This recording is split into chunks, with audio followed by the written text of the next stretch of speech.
Halo sahabat Ayu CPNS, semoga selalu sehat ya.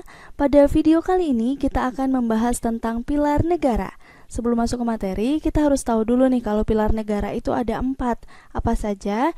Yang pertama ada Pancasila, yang kedua ada Undang-Undang Dasar Negara Republik Indonesia tahun 1945, yang ketiga ada NKRI atau Negara Kesatuan Republik Indonesia, dan yang terakhir ada Bhinneka Tunggal Ika. Langsung saja kita masuk ke pembahasan pilar negara yang pertama, yaitu Pancasila.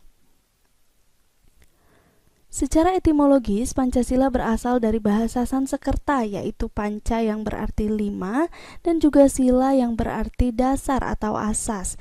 Jadi Pancasila artinya adalah 5 dasar atau 5 asas. Di dalam syair pujian Empu Prapanca juga terdapat sebuah kalimat yang berbunyi Yat Nagakwani Pancasila Kertasangka Biseka Krama, yang berarti 5 pantangan. Pantangannya apa saja? Yang pertama ada mateni atau membunuh, yang kedua ada maling atau mencuri, yang ketiga ada madon atau berzina, yang keempat ada mabok atau mabuk, dan yang terakhir adalah main atau berjudi. Jadi larangannya adalah larangan untuk membunuh, larangan untuk mencuri, larangan untuk berzina, larangan untuk mabok, dan larangan untuk berjudi. Nah, di dalam bahasa Sanskerta, kelima larangan ini diawali oleh kata ma. Mateni, maling, madon, mabok, dan main. Jadi larangan ini sering kali disebut sebagai malima atau mo-limo. Selanjutnya, kita akan membahas tentang Pancasila sebagai sistem filsafat. Jadi, Pancasila sebagai sistem filsafat artinya Pancasila ini merupakan suatu keseluruhan yang bagian-bagiannya mempunyai hubungan saling kerjasama untuk tujuan tertentu. Sifatnya seperti apa? Ada 2 sifat. Yang pertama adalah bulat atau utuh, dan yang kedua adalah hierarkis piramidal.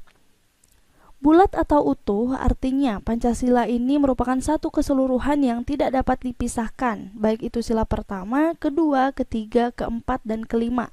Kalau kita ambil satu sila saja dari kelima sila ini, maka 5 sila ini sudah tidak dapat disebut sebagai Pancasila. Nah, bagaimana dengan sifat yang kedua? Sifat yang kedua tadi kan hierarkis piramidal. Seperti yang terlihat pada gambar, jadi ada sila 1, 2, 3, 4, dan 5 di dalam sebuah piramid ini. Nah, artinya ada hubungan saling menjiwai dan dijiwai di dalam setiap sila. Sila yang berada di atasnya ini menjiwai sila yang ada di bawahnya, sedangkan sila yang ada di bawahnya otomatis dijiwai oleh sila yang ada di atasnya. Jadi, sila pertama ini menjiwai sila kedua, 3, 4, dan 5. Bagaimana dengan sila kedua, 3, 4, dan 5? Otomatis sila kedua, 3, 4, dan 5 ini dijiwai oleh sila pertama. Nah, di sebelah kiri sudah saya tampilkan ada lambang sila, karena lambang sila ini cukup penting untuk dihafalkan, karena teman-teman juga harus tahu sila pertama itu lambangnya apa, sila kedua, 3, 4, dan 5 juga lambangnya apa.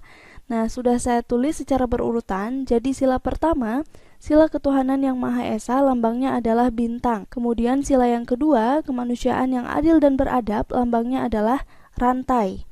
Sila ketiga, persatuan Indonesia, lambangnya adalah pohon beringin. Sila yang keempat, kerakyatan yang dipimpin oleh hikmat kebijaksanaan dalam permusyawaratan perwakilan, ini lambangnya adalah kepala banteng. Dan yang terakhir, sila kelima, keadilan sosial bagi seluruh rakyat Indonesia, lambangnya adalah padi dan kapas. Jadi dekingnya secara berurutan dari sila pertama sampai sila kelima adalah birabe bapak. Bukan berabe bapak, tapi birabe bapak. Bintang, rantai, beringin, kepala banteng, dan padi kapas untuk sila yang kelima.